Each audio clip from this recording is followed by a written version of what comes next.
Okay, let's have some fun today with a brand new year in front of us. I'm going to go over some predictions that I have for 2026 with the gaming industry. So it's going to be wide sweeping. It'll involve all these different companies in some regard. And I have a couple of maybe strange predictions thrown in here.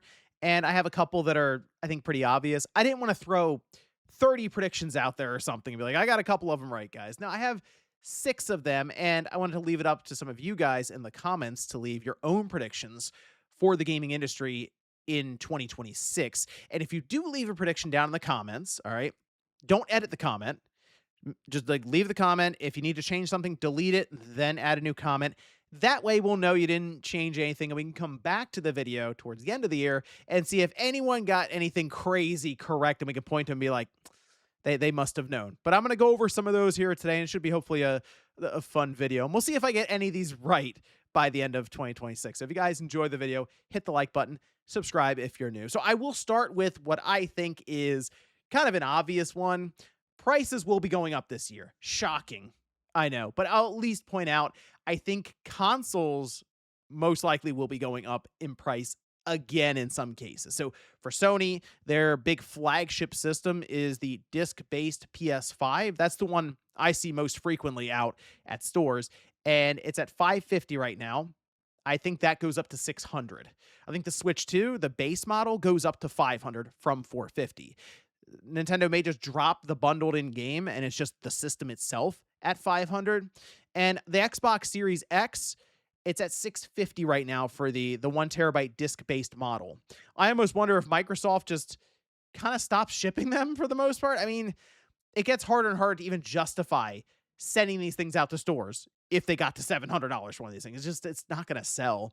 So maybe Microsoft doesn't raise the price, but what they really just do is quietly stop providing the system. That just might be it. Now, I will say on the flip side, a way that these companies can kind of mitigate that, because again, DRAM, as we see with the squeeze right now due to AI data centers and there just not being much supply available, it's tough for them to even this out and have it make sense. They don't want to sell at a loss 6 years in the generation for Sony, as an example, right? And Nintendo, we know they try to make money out of the gate, but it's just the way it is right now in the world. It's a strange time, I know. They could raise subscription services, though, and that might be a way for them to maybe hold off raising prices on consoles, as they do make good money on their subscription services. So maybe NSO, as an example, goes from 50 to 70 for a year. You know, that's like the expansion one that has the GameCube games and stuff of an N64 available to it. So either way, though, I think something substantial is going up in price, subscription or consoles. If I had to put my money on it, it'd probably just be consoles outright. They just rip the bandit off. Hey, it's a weird world. Price is going up again for these systems. Now, the next prediction I have is that Microsoft will have the biggest year out of the three platform holders. I know it sounds weird because I just said they're not shipping Xbox Series systems out, but I think when I say biggest year, it's going to come down to them generating a bunch of revenue. And as we know, you generate revenue typically, like meaningful revenue, through software sales, third party or first party. And I think this year in particular, Microsoft is just going to load up on software, and not just for Xbox. I think this is going to be one of those years where we just see games flying all over the place from Microsoft's studios on the PlayStation 5 and on the Switch 2. And I think that's really what's going to propel them to being at the biggest publisher out of basically everyone, right? The biggest at this point out of the three big platform holders, they will be the publisher. And it's just, hey, they're going to all the different platforms, so they just have the. I mean, think about it. Out of the three, they have the most people to sell to because they will sell on Nintendo's platform, they will sell on Sony's platform, and their own NPC. And then you also look at what they're setting up right now: Fable, Halo Campaign Evolved, Gears E-Day, Forza Horizon 6, Towerborn is coming out. A smaller game, but like this is the whole thing. A lot of quantity is hitting. So I named the big four, and then Towerborn, and then they start to spill over onto other platforms with Avowed coming up on the PS5, South of Midnight on the PS5 and Switch 2, Indiana Jones on the Switch 2, and we have Call of Duty 2026 that will happen at the end of this year. And apparently there's going to be a version that's going to show up on the Switch 2. Now, I do think Call of Duty this year is going to once again underperform in comparative to other Call of Duties, and I think that's mostly because GTA 6. That's another prediction I'll get to here later on. But I think just that the entire picture here for Microsoft in 2026, the 25th anniversary for the entire Xbox brand, I think they're going all out, and I think just by sheer numbers, they're going to have a massive year that will place them at the top when it comes to revenue, meaningful revenue, especially with software. Now, I think they can close out this year in an interesting way. I don't think we're going to see a new console from them. I do feel like they're going to have some sort of kind of presentation. I think they're going to explain much more thoroughly and clearly as to what their plans are for the next generation. Their ecosystem, the ability to have one game across multiple devices, Windows integration. In some way, I think they're going to at least describe it much more. And it would be kind of interesting for them to do it on November 15th, 2026. It's a Sunday, because that would be the official 25th anniversary of the Xbox brand. Remember, it launched in the US November 15th, 2001. It was a Thursday. So have it come full circle and explain what the next big thing is for Xbox.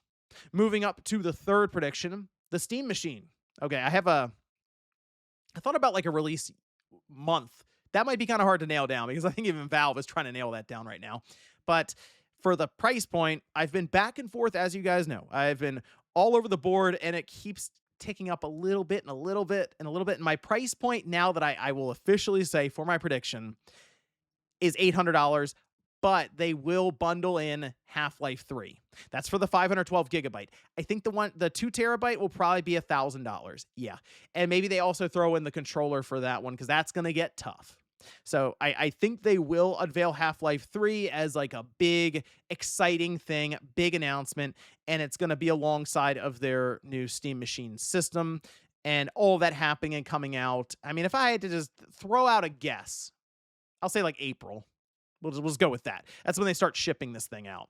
And it will be bought directly through Valve and their website on their Steam-powered store. It shouldn't be in any retail stores, nothing like that. But Half-Life 3, it's going to be one of those big, like, where were you when kind of announcements, because it's been such a long-running theory just online, especially obviously in the Valve community, but just it's kind of been that meme thing. Oh, Half-Life 3, they'll announce that. And they do. And they're like, all right, there it is. So you'll still be able to, of course, buy the game, but bundling it in, I think, with the Steam Machine, riding off of that hype, might lessen the sting of $800.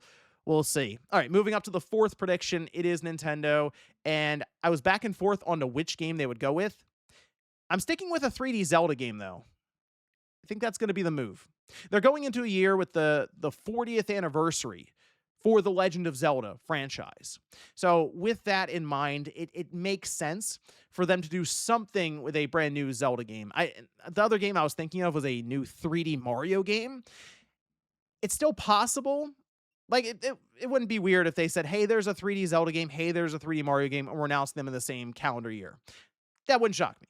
Remember, they released a Zelda and a Mario, big 3D games, to start the Switch 1 that same calendar year. So it's not out of the realm possibility to at least announce them. But a 3D Zelda game does make sense because Nintendo, historically, will announce them well in advance of when they come out. All right, like Breath of the Wild, of course, we know that was a big run-up. It started as a Wii U game, went to the Switch, still released on the Wii U, but, I mean, it took them a while to get the game out, and it eventually just ended up on their next-generation system at that time.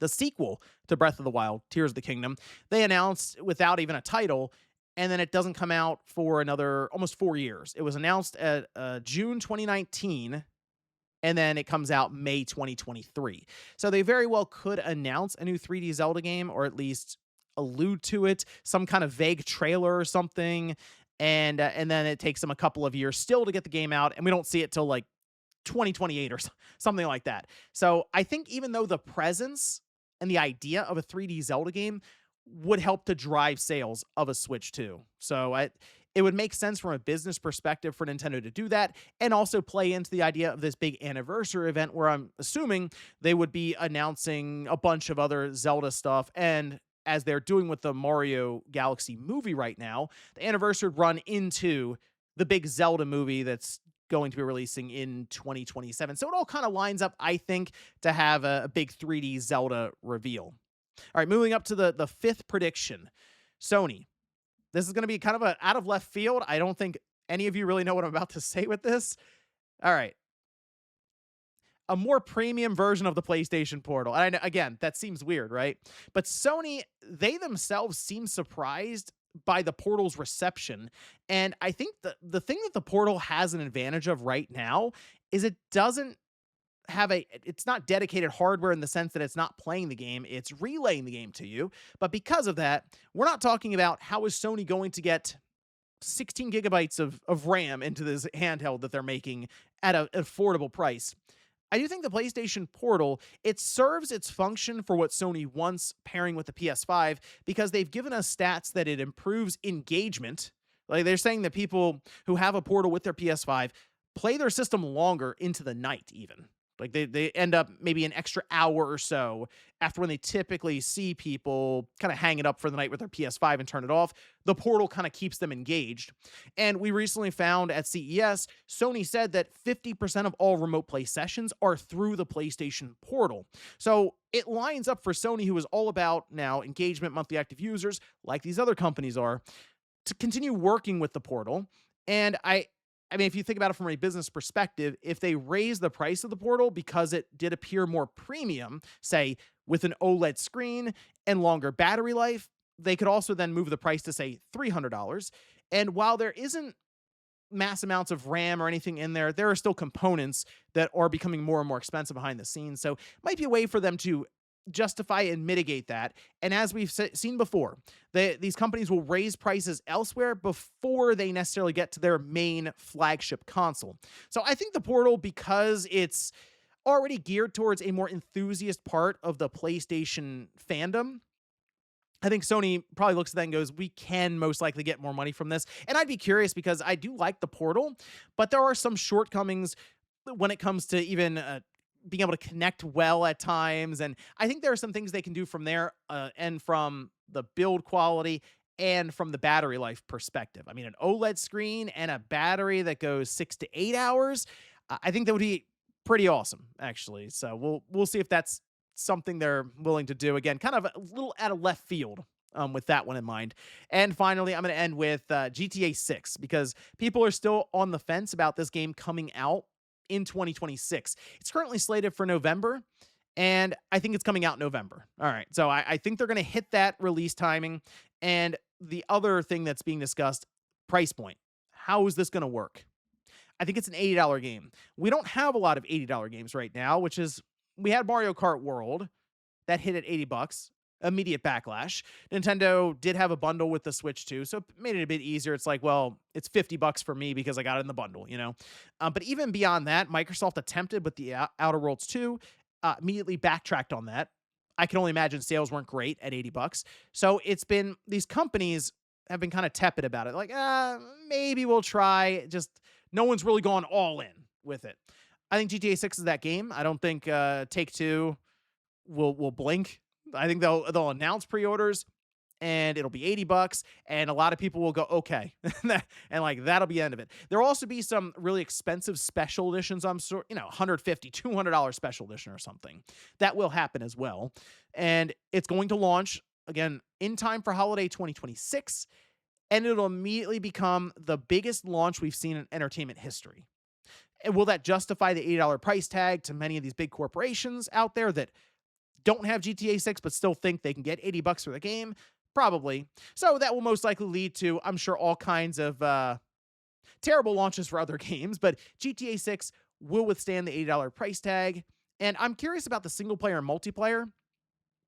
I had it kind of put down. I wrote down single player launches first, then a month later the multiplayer launches, because I do think the multiplayer is going to be massive for Rockstar, for Take-Two, for GTA 6.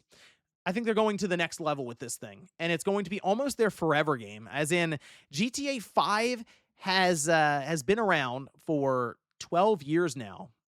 It's gone through multiple generations, and I don't think they ever really designed it to do like the multiplayer. They wanted it to be not necessarily lived in or big world necessarily, but it kind of turned into that. People were doing the role playing stuff, and it's garnered its own meta at this point. And I think now we're going to see them really lean into that, and this will become a massive, massive thing that maybe lasts 20 years for them. It could become like their World of Warcraft, basically. I mean, that's it. We have this GTA Online thing, and we're just going to roll with it for decades. But they got to get it right from launch, and I think they're going to do single player. Then they'll get the multiplayer all ready to go for the following month. Yes, making it out for the holiday so they can sell people a bunch of shark cards. But those are my predictions for 2026 in the gaming industry. Let me know what you guys think about my predictions here. Which ones sound crazy? Which ones might be right? And let me know what your thoughts are, of course, going into this brand new year with the gaming industry and your own predictions down below in the comments. Thanks, guys, for watching, and I'll see you next time.